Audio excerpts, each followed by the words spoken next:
अवधूत चिंतन श्री गुरुदेव दत्त श्री स्वामी समर्थ. जय जय स्वामी समर्थ. कसे आहात सगळे? मस्त आहात ना? तर मस्तच राहा. आजचा दिवस तुम्हाला खूप छान आणि आनंदात जाऊ दे. तर थंबनेलवरून तुम्हाला समजलंच असेल की संध्याकाळी दिवा लागणीला या गोष्टी करायला विसरू नका, म्हणजे तुमच्या घरात लक्ष्मीचा अखंड वास राहील. तर त्या कोणत्या गोष्टी आहेत तर ते तुम्ही आता ह्या व्हिडिओमध्ये पुढे बघा. व्हिडिओ शेवटपर्यंत बघा, स्किप करू नका.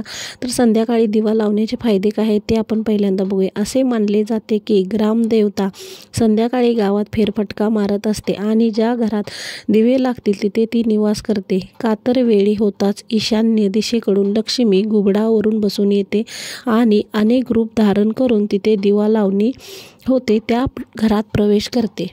तर आता आपल्या घरात हा देवाऱ्याजवळ दिवा हा आपला कायम असतोच, पण त्याच्यामध्ये जर तेल संपला असेल तो दिवा लावा आणि तो दिवा लावल्यानंतर आपल्या देवाऱ्याच्या उजव्या बाजूला तुपाचा दिवा लावा आणि तुपाचा दिवा झाल्यानंतरला आपल्या तुळशीजवळ दिवा लावा आणि आपला जो घराचा मेन प्रवेशद्वार जो दरवाजा आहे त्या दरवाजावर तुम्ही शुद्ध गाईचा तुपाचा दिवा लावा.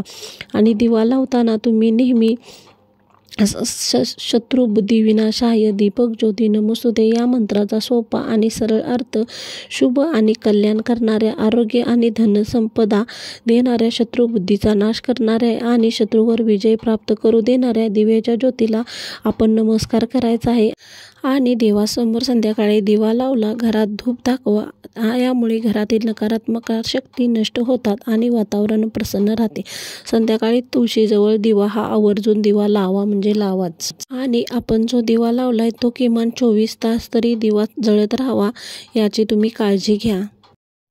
आणि आपला दिवा लावून झाल्यानंतरला तुम्ही आपली अगरबत्ती लावून घरामध्ये पूर्ण घंटानाद करावा. घंटानाद केल्यानंतरला आपले जे धूपदाणे आहे त्याच्यामध्ये तुम्ही 5 कापूर आणि 5 लवंग घेऊन आपल्या घरातून घड्याळाच्या दिशेने ते पूर्ण घरातून फिरवा आणि उंबऱ्याजवळ जाऊन नमस्कार करा. माझ्या घरातलं जे पण दुःख दारिद्र्य आहे ते निघून जाऊ दे, ह्या उंबऱ्याच्या बाहेर राहू दे आणि माझ्या घरात जे पण पॉझिटिव्हिटी आहे ती माझ्या घरात राहू दे. माझ्या घरातले निगेटिव्हिटी वगैरे सगळे दुःख दारिद्र्य निघून जाऊ दे आणि माझ्या घरात अखंड लक्ष्मीचा वास राहू दे, असं बोलून ती धूपदाणी देवाजवळ आणून ठेवावी. आणि ते झाल्यानंतरला परत आपण हळदी कुंकू आणि अक्षता घेऊन मेन आपला उंबऱ्याचा प्रवेशद्वार आहे तिथे उभा राहावा आणि अक्षता आणि हळदी कुंकू वाहून आपण नमस्कार करायचा आहे. तेव्हा आपल्या गावातील जी पण ग्रामदेवता आहे त्याचं नामस्मरण करायचं आहे, आपली कुलदेवता आहे त्याचं नामस्मरण करायचं आहे आणि आपल्या लक्ष्मी मातेचं नामस्मरण करायचं आहे आणि आपल्या स्वामींचं पण नामस्मरण करायचं आहे आणि बोलायचं आहे, माझ्या घरात तुम्ही सोन पावला आणि माझ्या घरात या. माझ्या घरात दुःख दारिद्र्य ह्या उंबऱ्याच्या बाहेर राहू द्या आणि तुम्ही माझ्या घरात प्रवेश करा आणि माझ्या घरातलं जे दुःख दारिद्र्य आहे ते बाहेर टाका आणि माझ्या घरात लक्ष्मीचा वास अखंड राहू दे आणि लक्ष्मी माते तो पण माझ्या घरात अखंड वास राहू दे. आणि आपल्या ग्रामदेवतेला बद्दल पण असं बोलायचं आहे आणि आपले कुलस्वामी आहे त्यांच्याबद्दल पण असं बोलायचं आहे. स्वामी तर आपल्या पाठीशी नेहमीच आहेत, पण तरी पण स्वामींना पण बोलायचं आहे, तुम्ही पण माझ्या पाठीशी राहा.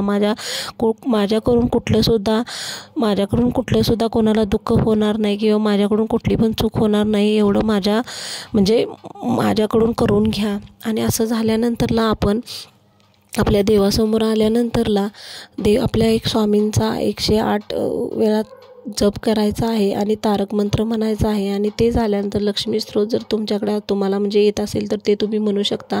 आणि ते झाल्यानंतर आपल्या लक्ष्मी मातेचा जो मंत्र गायत्री मंत्र आहे, ओम महालक्ष्मीचं विद्महे विष्णू पत्नीचं धीमहि तन्नो लक्ष्मी प्रचोदयात, हा मंत्र तुम्ही 108 वेळा जप करा.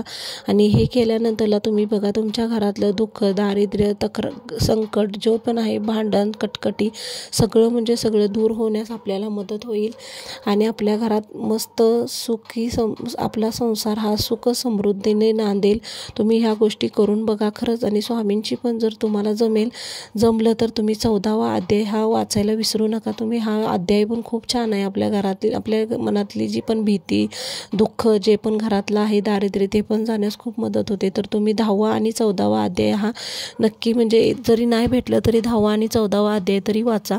असं केल्यानं खरंच आपल्या घरात लक्ष्मीचा अखंड वास राहील. तुम्ही ह्या गोष्टी खरंच करून बघा. आणि ज्या पण वेळी आपल्या घरात लक्ष्मी दिवे लागण्याची वेळ ज्यावेळी असते तेव्हा आपण कोणाशी वाईट म्हणजे असं फोनवरती वगैरे जर फोन अचानक इमर्जन्सी असेल किंवा काहीतरी महत्त्वाचं असेल तर तुम्ही फोन घेऊ शकता. नाहीतर 6:30 ते 7:30 वाजता तुम्ही फोन अजिबात वापरू नका. असं केल्यानंतर कसं विषय वाढत जातो, मग कुणाची तरी निंदा लालच अशी राहते. तर ते असं काही करू नका. आणि आपल्या जे पण उंबऱ्याजवळ आहे चपलाचा ढीग वगैरे ते पण काही ठेवू नका. असं करून बघा तुम्ही, तुम्हाला खरंच म्हणजे खूप चांगले फायदे होतील. कारण मी पण माझ्या घरात हे सगळं करते. आणि जर माझ्या व्हिडिओमध्ये जर काही सांगायला चूक झाली असेल किंवा जास्त बोलता जर आले नसेल तर क्षमा असावी. व्हिडिओ आवडला तर चॅनेलला लाईक करा, शेअर करा आणि सबस्क्राईब करा. श्री स्वामी समर्थ.